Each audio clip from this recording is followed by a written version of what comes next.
ಒಂದು ಮತಕ್ಕೆ 2 ರಿಂದ 7 ಲಕ್ಷದವರೆಗೂ ಕೊಟ್ರೆ ಹೆಂಗಿರುತ್ತೆ? ಶಾಕ್ ಆದ್ರಿ ಅಲ್ವಾ?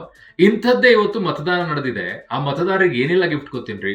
ಒಂದು ಚಿನ್ನದ ಉಂಗುರ ಇದೆ, ಜೊತೆಗೆ ಬೆಳ್ಳಿಯ ದೇವರ ಸಾಮಗ್ರಿಗಳಿದಾವೆ, ಜೊತೆಗೆ ಏನೇನ್ ಕೊಟ್ಟಿದ್ದಾರೆ ಅಂತಂದ್ರೆ ಶಾಕ್ ಆಗ್ಬಿಡ್ತೀರ. ಕುಕ್ಕರ್ ಅಂತೆ, ಮಿಕ್ಸರ್ ಗ್ರೈಂಡರ್ ಅಂತೆ, ಜೊತೆಗೆ ಮುಂಬೈ, ದೇಶದ ಬೇರೆ ಬೇರೆ ಭಾಗಗಳಿಗೆಲ್ಲ ಪ್ರವಾಸಕ್ಕೆ ಕಳಿಸ್ತಾ ಇದ್ದಾರೆ.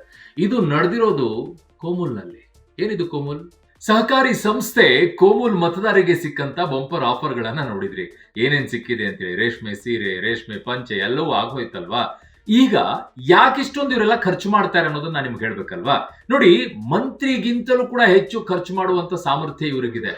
ಮಂತ್ರಿ ಯಾವ ಲೆಕ್ಕಕ್ಕೂ ಇಲ್ಲ ರೀ. ಅಷ್ಟೊಂದು ಐಷಾರಾಮಿ ಜೀವನ ಇವರಿಗಿದೆ. ದುಡ್ಡು ಸಿಗತ್ತೆ, ಎಲ್ಲವೂ ಕೂಡ ಇವ್ರಿಗೆ ಸಿಗತ್ತೆ. ಅದಕ್ಕೋಸ್ಕರನೇ ಈ ಕಡೆಗೆ ಬರ್ತಾರೆ. ಏನು ಅಂತಂದ್ರೆ, ಈ ಕೋಮುಲ್ನಲ್ಲಿ 300 ಕೋಟಿ ಕಾಮಗಾರಿ ನಡೀತಾ ಇದೆ. ಜೊತೆಗೆ 20 ಕೋಟಿಯ ಸೋಲಾರ್ ಕಾಮಗಾರಿ ನಡೀತಾ ಇದೆ.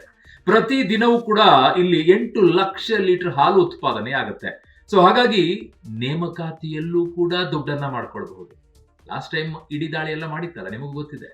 ಹಾಗಾಗಿ ದುಡ್ಡು ಸಿಕ್ಕಾಪಟ್ಟ ಇದೆ, ಆದಾಯ ಬರುತ್ತೆ, ಹಾಗಾಗಿ ಖರ್ಚು ಮಾಡ್ತಾ ಇದ್ದಾರೆ. ನೋಡಿ, ಇಲ್ಲಿ ಚುನಾವಣೆ ನಡೀತಾ ಇದೆ. ಈಗ 13 ನಿರ್ದೇಶಕರಾಗ್ತಾರೆ. ಒಬ್ಬರು ನಂಜೇಗೌಡರು ಅವಿರೋಧವಾಗಿ ಆಯ್ಕೆ ಆಗಿ ಹೋಗ್ಬಿಟ್ಟಿದ್ದಾರೆ. ಇನ್ನು 12 ನಿರ್ದೇಶಕರಾಗ್ತಾರೆ. ಸರ್ಕಾರ ಇಬ್ಬರನ್ನ ನಿರ್ದೇಶಕರನ್ನಾಗಿ ನೇಮಿಸುತ್ತೆ.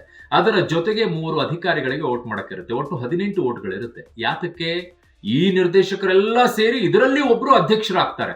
ಆಹಾ, ನಿರ್ದೇಶಕರಾಗಕ್ಕೇನೆ ಇಷ್ಟೊಂದು ಖರ್ಚು ಮಾಡಿದಂತವ್ರು ಇನ್ನು ಅಧ್ಯಕ್ಷರಾಗೋಕೆ ಖರ್ಚು ಮಾಡುವಂತ ಲೆವೆಲ್ ಏನಿರ್ಬೋದು ಅಂತ ನೀವು ಯೋಚನೆ ಮಾಡ್ಕೊಳ್ಳಿ, ಯಾವ ಮಟ್ಟಕ್ಕೆ ಅವ್ರು ಹೋಗ್ತಾರೆ ಅಂತ ಹೇಳಿ. ಹಾಗಾಗಿ KMFಗೂ ಕೂಡ ಇವರು ಸ್ಪರ್ಧೆ ಮಾಡೋಕೆ ಅವಕಾಶ ಸಿಗುತ್ತೆ ಇಲ್ಲಿ ಅಧ್ಯಕ್ಷರಾಗಿರೋರಿಗೆ. ಹಾಗಾಗಿನೇ ಇದು ದೊಡ್ಡ ದೊಡ್ಡ ಲೆವೆಲ್ ನಲ್ಲೇನೆ ಈ ವ್ಯವಹಾರಗಳು ನಡೆಯೋದು. ಸುಮ್ನೆ ಅನ್ಕೊಂಡ್ರ? ಗೆದ್ದುಕೊಂಡು ಕ್ಷೇತ್ರದಲ್ಲಿ ಶಾಸಕರಾಗ್ಕೊಂಡು ಮಂತ್ರಿ ಆಗಕ್ಕೆ ಕಸರತ್ತು ಮಾಡ್ಕೊಂಡು ದೆಹಲಿಗೆಲ್ಲ ಓಡಾಡೋದಕ್ಕಿಂತಲೇ ಇಲ್ಲಿ ಖರ್ಚು ಮಾಡಿ ಇದರಲ್ಲಿ ಇದ್ಕೊಂಡ್ಬಿಟ್ರೆ ಅಯ್ಯೋ, ಇದಕ್ಕಿಂತಲೂ ಸುಖಕರ ಬೇಕೇನ್ರಿ? ಜನರ ಹತ್ರ ಚೀತು ಅನ್ಸ್ಕೊಂಡು ರೈತರು ಯಾವ ಲೆವೆಲ್ ಇಳಿದಿದ್ದಾರೆ ಅನ್ನೋದನ್ನ ಅರ್ಥ ಮಾಡ್ಕೊಳ್ಳಿ. ಏನೆಲ್ಲ ಆಗ್ತಾ ಇದೆ ಅಂತ ಪರಿಸ್ಥಿತಿಯನ್ನು. ಇನ್ನೆಂಗ್ ಉದ್ಧಾರ ಆಗ್ತಾರೆ ರೈತರು ಅಲ್ವಾ? ಕಮೆಂಟ್ ಮಾಡಿ.